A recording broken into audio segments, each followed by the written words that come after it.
할렐루야. 여호수아서 4장 20절에서 24절입니다. 여호수아가 요단에서 가져온 그 12돌을 길갈에 세우고 이스라엘 자손들에게 말하여 이르되 후일에 너희의 자손들이 그들의 아버지에게 묻기를 이 돌들은 무슨 뜻이니까 하거늘 너희는 너희의 자손들에게 알게 하여 이르기를 이스라엘이 마른 땅을 밟고 이 요단을 건넜음이라. 너희 하나님 여호와께서 요단 물을 너희 앞에서 마르게 하사 너희를 건너게 하신 것이 너희 하나님 여호와께서 우리 앞에 홍해를 말리시고 우리를 건너게 하심과 같았나니 이는 땅의 모든 백성에게 여호와의 손이 강하신 것을 알게 하며 너희가 너희 하나님 여호와를 항상 경외하게 하려 하심이라 하라. 아멘. 사장은 강을 건너고 기념비를 세우는 그런 장면입니다. 하나님은 이 사건을 두고두고 기억하길 원하셨죠. 그들이 건넌 강 바닥에서 돌을 취해서 꺼내라 그렇게 명령하십니다. 3절 이렇게 말씀하죠. 요단 가운데 제사장들의 발이 굳게 선 그곳에서 돌 12를 택하여 그것을 가져다가 오늘 밤 너희가 유숙할 곳에 두게 하라 이렇게 말씀하죠. 각 지파에서 한 사람씩 나와 돌 1개씩 가져오게 합니다.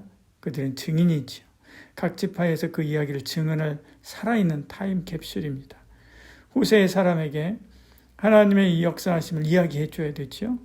만일 그들이 입 다물고 있으면 그들이 세운 이 돌들이 소리칠 것입니다. 이처럼 우리도 증인입니다. 십자가의 증인입니다. 오는 대대 모든 사람에게 예수 십자가 복음을 전해야 되는 증인이죠. 그 증인으로 우리가 입 다물고 있으면 돌들이 소리칠 것입니다. 오늘도 입을 열어 하나님이 하신 일을 증언하는 저와 여러분 되기를 축복합니다. 오늘도 입을 열어서 우리 삶 속에서 역사하신 하나님을 간증하는 저와 여러분 되기를 축복합니다. 제사장들은 여호와의 궤를 메고 강 한가운데 섰고 백성은 강을 건너지요. 제일 마지막에 제사장들이 건넙니다.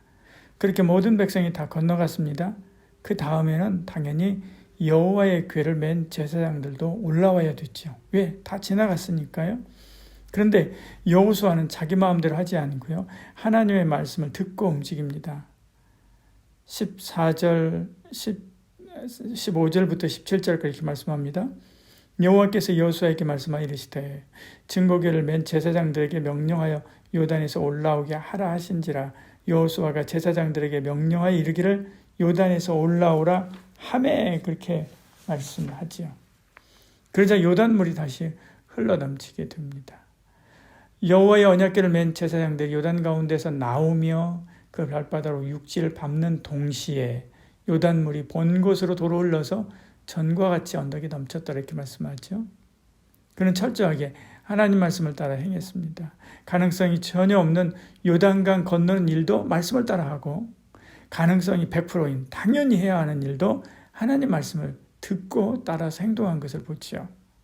이처럼 우리도 말씀 따라 살아야 됩니다. 당연한 것은 없습니다. 당연하게 하시는 하나님만 계실 뿐이지요. 불가능은 없습니다. 불가능하다고 생각하는 불신만 있을 뿐이죠. 늘 믿음으로 주 안에 승리한 저와 여러분들을 축복합니다. 하나님은 길갈에 12돌을 세우게 합니다. 20절 이렇게 말씀하죠. 여호수아가 요단에서 가져온 그 12돌을 길갈에 세우고 이렇게 말씀합니다. 이렇게 하시면 이 사건을 전하면서 강하신 하나님의 손이 그들과 함께 하심을 알게 하려는 거지요. 24절 이렇게 말씀합니다. 이는 땅의 모든 백성에게 여호와의 손이 강하신 것을 알게 하며 너희가 너희의 하나님 여호와를 항상 경외하게 하려 하심이라 하라 이렇게 말씀하죠. 그러나 인간은 하나님을 대적하여 자기 뜻을 세웁니다. 하나님의 이름을 지우고 거기에 자기 이름을 써놓습니다. 그렇게 하나님의 영광을 가리려는 것이 인생이지요. 그들이 길갈의 기념비를 없앨 수 있습니다. 지금도 이 길갈에 있던 돌비는 어디 있는지 모릅니다. 그러나 요단강 물속에 있는 기념비는 없애지 못하지요. 9절에 말씀합니다. 여호수아가 또 요단 가운데 곧 언약궤를 맨 제사장들이 발이 선 곳에 돌 12를 세웠더니 오늘까지 거기 있더라 이렇게 말씀하지요. 왜요? 찾을 수 없기 때문에 그렇죠. 이처럼 악한 사람들이 우리를 교회 못 가게 하고 예배 못 하게 할 수 있습니다. 그렇다고 두려워할 거 없습니다. 우리의 신비, 우리의 마음에 새겨진 믿음은 빼앗지 못하지요. 보이지 않지만 마음에 새겨진 구원의 확신과 믿음은 누구도 흔들지 못하는 거죠. 안심하십시오. 핍박이 온다 할지라도 두려워하지 마십시오. 다만 우리는 이런 세상을 두려워하지 말고 오직 굳센 믿음으로 주를 따라야만 하지요. 오늘도 역사하시는 여호와의 손이 우리를 붙들고 있다고 하는 사실을 마음으로 믿어 의에 이르는 저와 여러분 되기를 축복합니다.